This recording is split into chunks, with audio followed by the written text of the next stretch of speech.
All right, so we're recording this emergency pharmacology section for our clinical department here. This is put together by Rob Hancock, who actually was a flight paramedic I worked with years ago and is now actually a big-time medical director in the Dallas-Fort Worth area. So some of the material is dated, some of it's not, but still the basics are there. And again, Rob does have experience in flight, so that's kind of what always sort of makes it quasi-pertinent. So thanks, Rob. We love you, brother.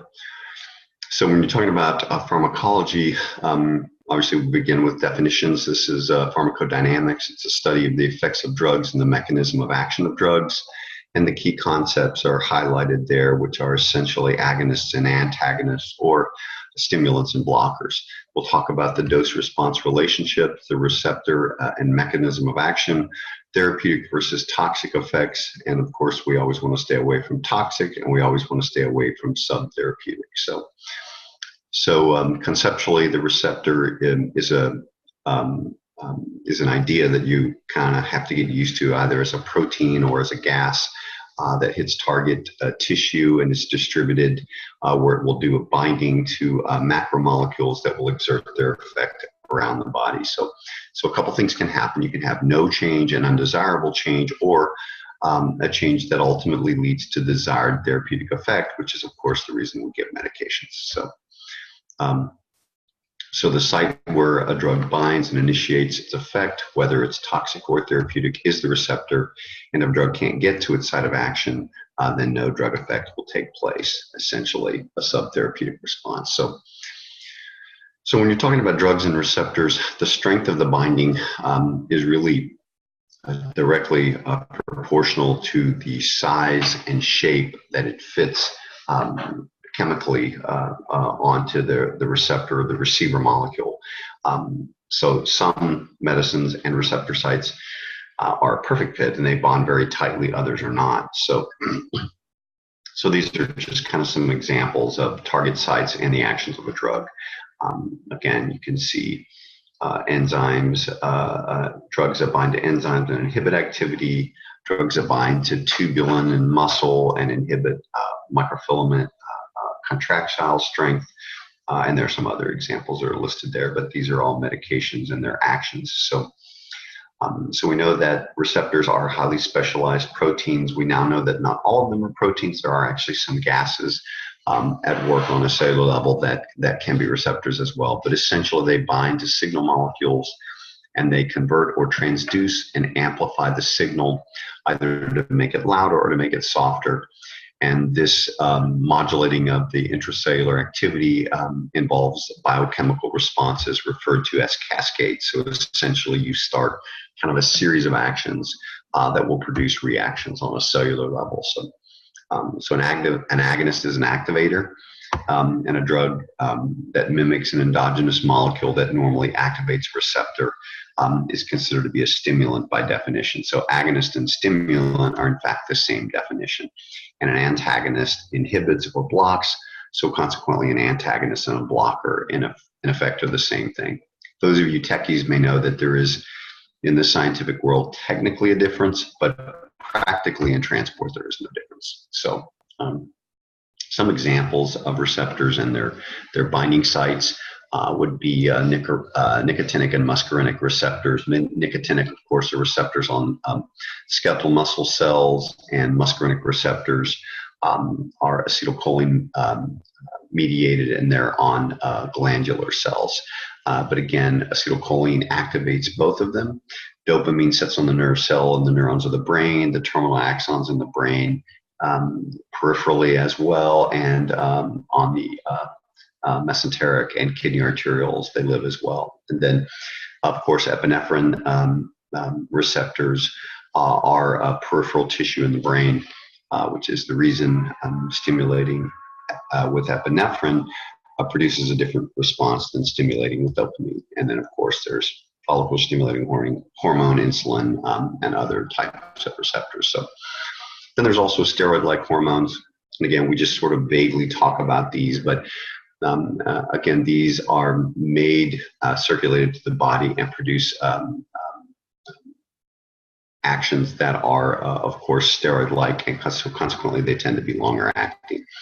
And then there's autocoids that produce powerful reactions in very, very, very small sections of tissue. And of course, different growth factors that are way beyond our scope today. So drug actions and effects, again, the effects are consequences of interactions with the different receptor molecules. And so an action of a drug refers to the molecular action and the subsequent changes in the tissue that were produced by the drug action. So a drug's effect refers to the physiologic change that's caused by the drug.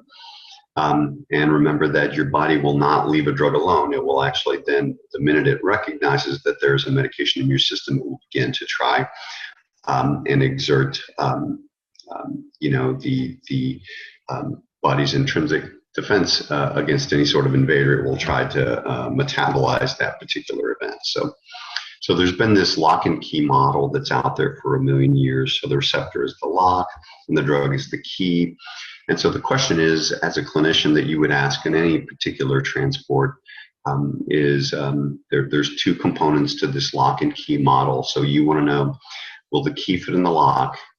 And then secondly, how tightly will it fit in the lock? And then the third question is, will the key turn the lock and open it? So again, those conceptually sort of kind of help you understand the lock and key kind of model. So potency is also a reflection of how tightly a drug binds to the receptor. And intrinsic activity refers to the capacity of a drug to activate the receptor. The other term you'll hear used is efficacy. If a drug is very efficacious, it has a very high probability of activating the maximum response. And again, to beat the horse dead here, so drugs that are agonists mimic the actions of an endogenous signal molecule, and drugs that are antagonists bind but do not activate. But by occupying that space, they actually prevent activation of that particular set of molecules.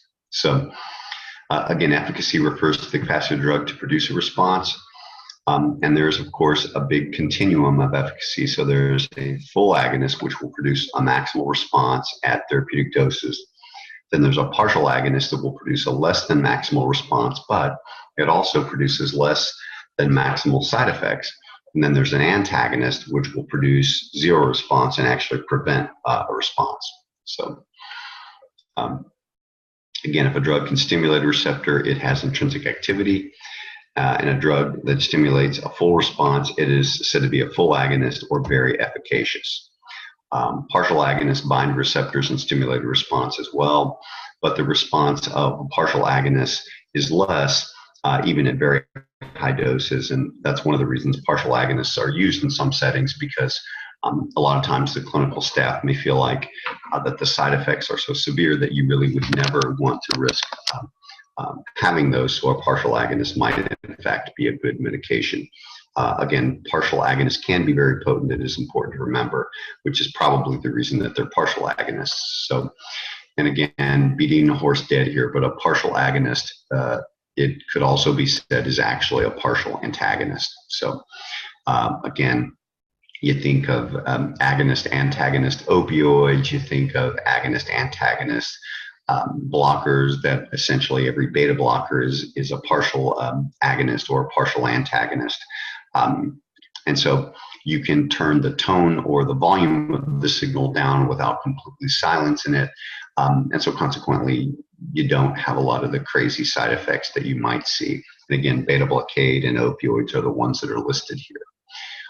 And then there's a notion of potency, which refers to the amount or the concentration of a medicine that's required to get a response. And there is you can actually see in a couple slides from now, there's a dose response curve that gives you an X and a Y axis. So the idea here is that you want to dose up any patient in any transport so that you stay in the most efficacious range where you get the best effect of your medicine without being subtherapeutic and staying far, far, far away from the toxic effect. So that brings us to the notion of TI, or therapeutic index, which is the measure of a relative safety of a drug. And again, the formula is pretty simple: toxic dose divided by effective dose. And the idea behind TI is that the larger the therapeutic index, the safer the drug. So a low number like a 1, 2, 3 is a very dangerous or unsafe drug. and a really high number in the 100s or higher is of course a very, very safe drug. So that's kind of the idea. And this is essentially showing you a graph that sort of illustrates probably much better than me talking what the therapeutic window is kind of about. But you do have to think in transport of ways to try to stay in that window. I know that that both medical directors at Apollo are a fan in transport of, instead of giving the type of dosing that you see here, which is classic emergent dosing, where you give sort of a full dose of a medicine and there's a big peak. And then the body recognizes, oh my gosh, there's a bunch of medicine in me. And so the liver and kidneys start trying to eliminate it in a reasonably short amount of time. Our medical directors actually do prefer shorter interval dosing, smaller doses given more frequently. Again, a lot of the young medical directors are more in favor of that. That's purely a practice thing. Of course, we'll show you this in a quantile dose or response curve here in just a second. But obviously, these are set by clinical trials with animals and humans being tested to get the optimal dosing window. So remember that no drug is entirely specific. The most useful drugs are highly selective, but all beta agonists, for example, we give beta agonists that are beta 2 selective when we really want to affect the lungs, but all of them also have a cardiovascular effect because the side effect of all beta agonists is to increase the heart rate. So again, there is some preference, but not purely, there is no agonist or antagonist that is purely selective. So the selectivity that we are able to get is due essentially to the potency at different receptor sites. So the whole point of that is to say that all selectivity in pharmacology is essentially a dose-dependent phenomenon. So if your dose isn't right, you're not going to get what you're looking for. And which actually then brings us to this notion of pharmacokinetics, which is the motion of a drug throughout the body. Remember that your body is divided by fluid, by structurally by cell wall, and then systemically there are some systems that are sequestered. So you have compartments where the CNS, urine, plasma, other items are sequestered essentially from the rest of the body to prevent a minor infection from being deadly. The rate of movement is difficult depending on the perfusion state of the patient and the fluid status, but we do know that there are drug redistribution models where fluid actually kind of has a retrograde flow to it, which explains why some tissue wants to hold on to some medications more than others. And it's the reason that some medications are notoriously more effective for certain presentations than others are. Essentially, the volume of water dissolved in the human body is going to be the apparent volume when it comes to the distribution of a drug. And remember that all medications, as they're broken down, want to go from an area of higher concentration to an area of low. We know that no drug is instantly distributed throughout the body. It does take time for the different body compartments to show equilibrium.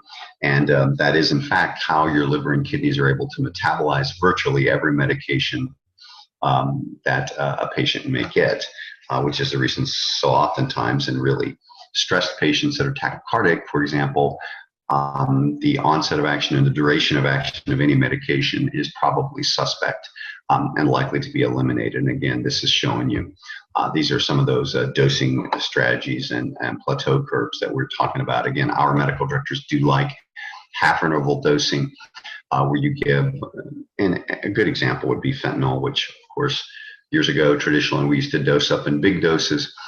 But there's substantial evidence suggesting frequent, very small doses are likely to be much, much more effective, particularly in transport. So, and then again, remember that almost every drug in the body is metabolized and removed by the kidneys or the liver or both. So consequently, anytime historically you see in a patient history renal failure or liver failure, you know that the probability of that drug not being metabolized correctly is very, very, very high. And this, of course, increases the whole drug-to-drug interaction that you may see. Remember, there's a couple of culprits that you should look out in every patient history for. So Coumadin is one of them.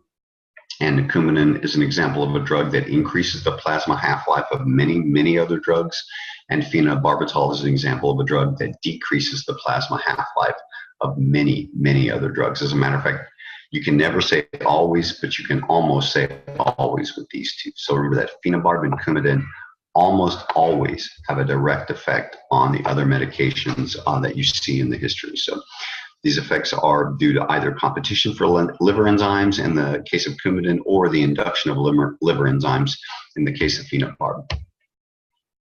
All right, so that is Mr. Ducey's presentation there. Let's see if I can figure out how to stop this thing.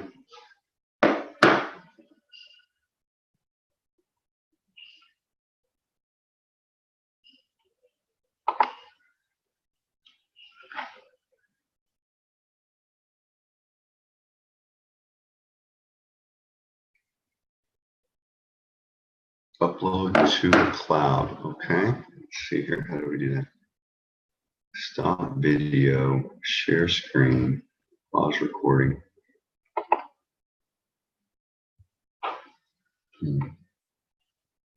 Stop video. Merry Christmas. How do I do it? Recording to the cloud, pause.